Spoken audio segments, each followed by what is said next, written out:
उसको देखेंगे। तो चलिए टाइम वेस्ट ना करते हुए हम जल्दी से इन सारे पदों की व्याख्या सुनते हैं। तो देखते हैं फर्स्ट पद में सूरदास जी वो क्या है, क्या लिखा है और क्या कहती हैं गोपियाँ जब उद्धव क्या है गोपियों के पास जाते हैं संदेश लेकर।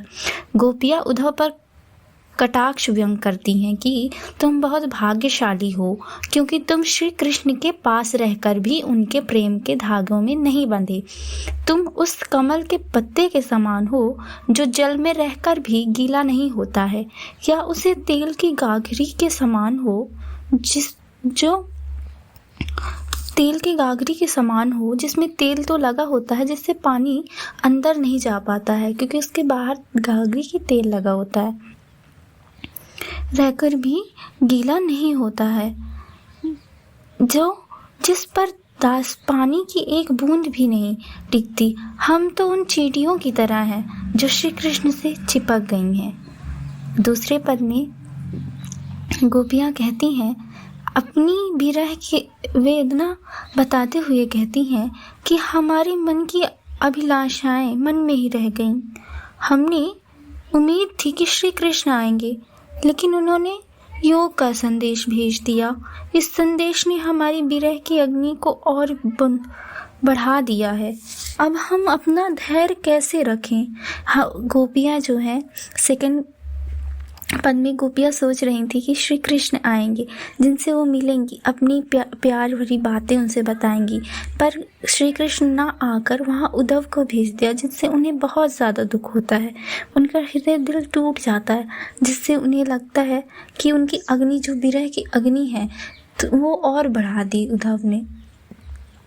गोपियाँ वेदना कहती हुई उनके मन की अभिलाषा उनके मन में ही रह गई।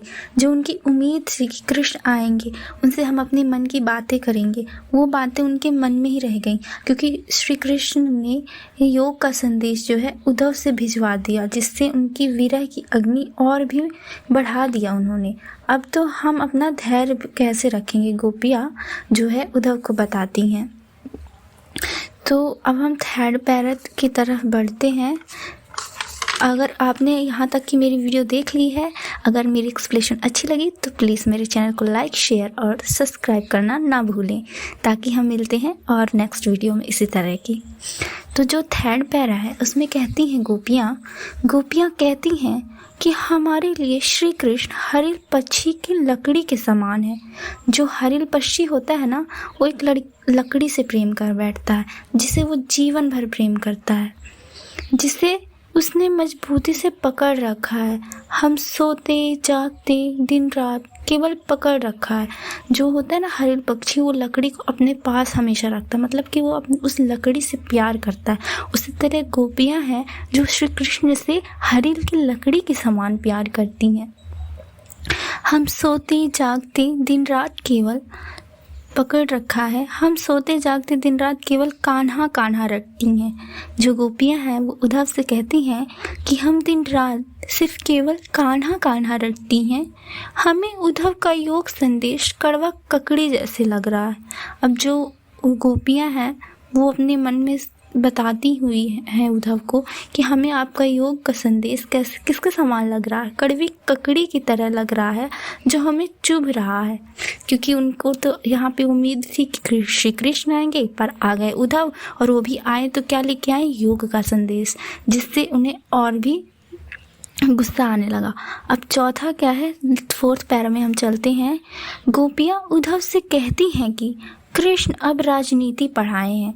अब क्या है, यहाँ पे गोपियाँ व्यंग कसती हैं, कहती हैं कि श्री कृष्ण अब राजनीति पढ़ाए हैं, इसलिए वो इतनी चतुराई भरी बातें कर रहे हैं। पहले के लोग दूसरों की भलाई के लिए दौड़ते थे, जो पहले के लोग थे वो दूसरों की भलाई के लिए दौड़ते थे, लेकिन कृष्ण अब हमारा सुख छीन रहे हैं। गोपियाँ उद्धव को राजधर्म याद दिलाती हैं कि राजा का धर्म प्रजा के सताना नहीं बल्कि उनकी रक्षा करना होता है। अब फोर्थ पैरा में गोपियाँ पहुँच गई कहने लगी कि गोपियाँ अब उद्धव पे ही नाराज़ हो गई। वो एक तो श्री कृष्ण की इंतज़ार कर रही थी तो श्री कृष्ण नहीं आए, ऊपर से जो आए तो उद्धव आए, ऊपर से योग का संदेश ले आए और उसमें भी इतनी कड़वी कड़वी बातें लिखी थी। बातें कड़वी नहीं लिखी थी, योग का संदेश था, जिन्हें उन्हें देख के उनके दिल में और जलन होने लगी, चुभने लगा।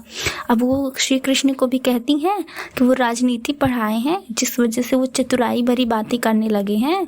पहले के लोग थे वो दूसरों की भलाई करते के लिए दौड़ते थे, पर यहाँ पे वो उद्धव को ताना मारने लगी हैं कि जो पहले के लोग थे दूसरों की भलाई के लिए दौड़ते थे। मतलब कहने का उनके ये है कि जो ये उद्धव हैं वो गोपियों के पक्ष में बात नहीं कर रहे हैं इसलिए। और यदि संतान नहीं, और फिर वो राजधर्म भी उद्धव को याद दिलाती हैं कि वो राजा का धर्म प्रजा को सताना नहीं बल्कि उनकी रक्षा करना होता है। यहाँ पर वो उद्धव को भी व्यंग कसती हैं।